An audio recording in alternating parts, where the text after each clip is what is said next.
Everybody, Derek here from Badgerland Birding. Today we're going to do an unboxing and review of the Python Rangemaster Monocular. It is a 12 by 52, so 12 times magnification.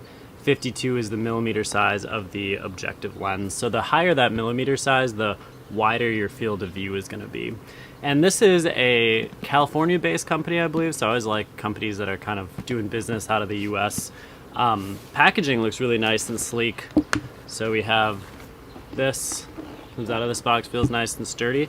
They also sent me this hat, which looks pretty awesome, so of course we got to wear that for the review. And let's see what we got here. So a little bit about Monoculars was that I don't see a lot of people using them. There are some benefits. It's just one optic, so they're normally a little cheaper, and it's quick to just kind of put it up to your eye, and you're not trying to balance those two images like you would for a binocular. Now, some of the downsides are that you can get eye fatigue because you are just looking in one eye. Additionally, normally you have a more narrow field of view. Also, you know, it's fast, so you can just be like, bam, looking at something. But let's see what we have here in the box. So this is fancy. This opens up, a little magnet in there. It says Ultra HD. So we have this, and then this actually opens up too. Huh, bald eagle on the top. Nice. Really nice. I like, this is quality packaging in my opinion. So we have the little guide, cleaning cloth, and then we also have a couple straps. This is, so strap.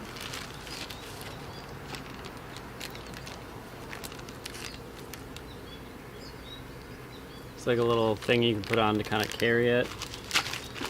And then what is this? Oh, so they have a little phone adapter. So I have mine, but we'll use theirs instead so we can test it out. This doesn't look like it's the most expensive. It's just kind of plastic, but we'll see if it can do the job. Looks like these pop out. Now let's take a look at our actual monocular itself.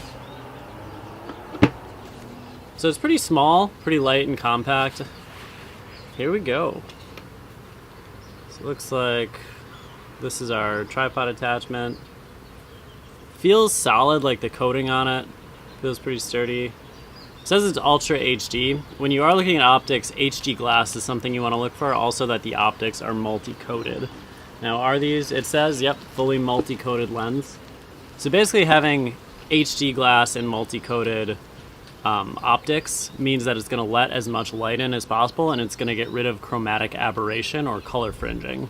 So some of the lower quality glass is going to have, like, when you're really zoomed in, really magnified, it'll have like a blue tinge to it almost. So this is going to help reduce that a bit. So it looks like it's pretty simple. This comes out, which is good for eye relief. So especially if you wear glasses, it's nice to have something to adjust how close or far you are. So cool. This is 12 by 52, kind of the normal binoculars like 8 by 42, so this will get us closer.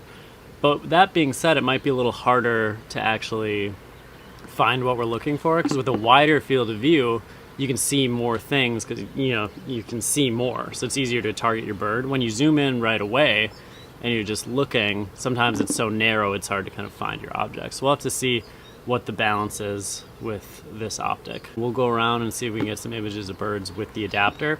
Keep in mind that never looks as good as it does when you're just looking through it yourself, but we'll try to get something to kind of show what it's like.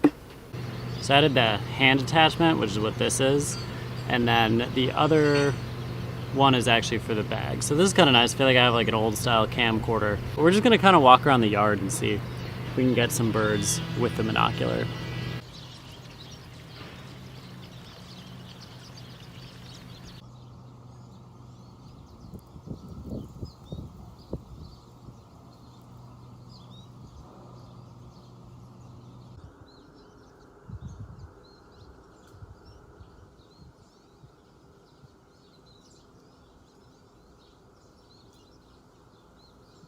I tried the adapter they had, and I felt like it just kind of like fell off more and like kind of just moved more than I wanted to. Actually, I ended up getting one of my other ones that I have that's a little more stable.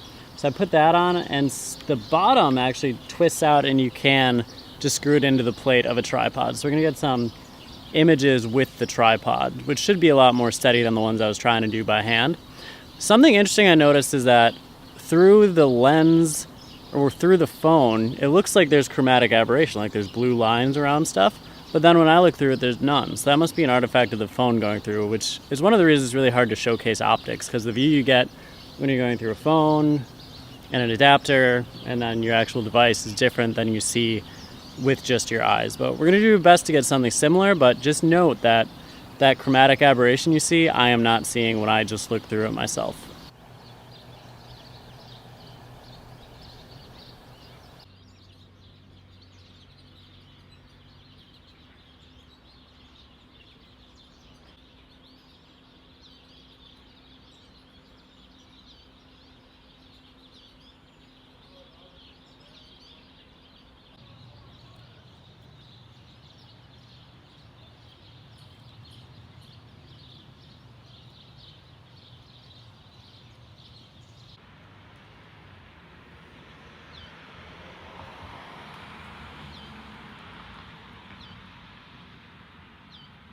It 100% helped having the tripod to look at stuff.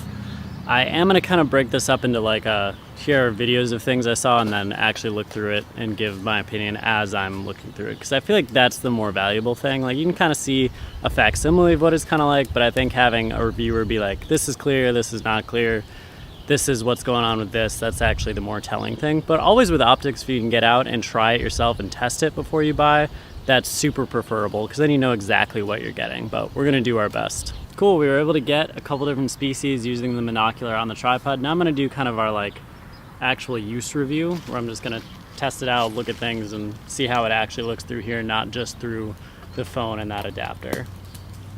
So overall in the hand, it feels pretty solid. I kind of like the old style camcorder feel of this, the way that you kind of hold it. It did say it was waterproof and fog proof as well.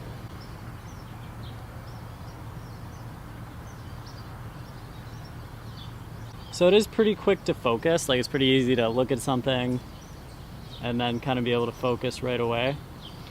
Since it does magnify more than like an 8-time magnification of like binoculars, sometimes I feel like I do have trouble seeing things that are actually too close. So like you really have to kind of turn that wheel. I like the ease of just kind of going like this, you know, and then being right on the object. Our edge to edge clarity could be a little bit better. So like the middle is super clear, but you do get a little blur on the edge. But unless you have like really expensive glass, that's kind of normal with optics that aren't super, super, super high end. I do not see any chromatic aberration. Oh, wait. I do see a touch when we were looking at something very far away. But it's definitely not nearly as bad as it looked in that one goldfinch video. Yeah, it is pretty clear. Higher end glass would be clear though. But you gotta think about what you're getting for the price of some of this stuff. There's a degree where it's, you know, it's not the highest of quality, but for what you're paying, it is good quality. And this is definitely light enough where, you know, you could just put this, probably not in your pocket, it's pretty big for pocket, but keep it in your backpack, break it out if you need to look at something. I do kind of like that extra magnification. It's because then you kind of have almost a cross between binoculars and a scope, where it's more magnification than binoculars, but not as much as a scope, but it is really quick on the draw to use. And I feel like the more I've used it, the more I've kind of enjoyed using it.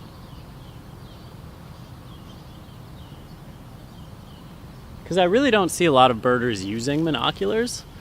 Like when I go out, honestly, I don't know if I've met one, but it definitely is an option for you when you're out birding. So definitely don't cross that one off your list of optics to consider.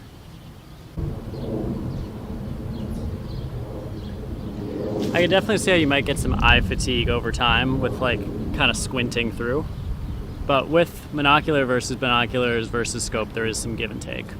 So overall, I enjoyed using this one.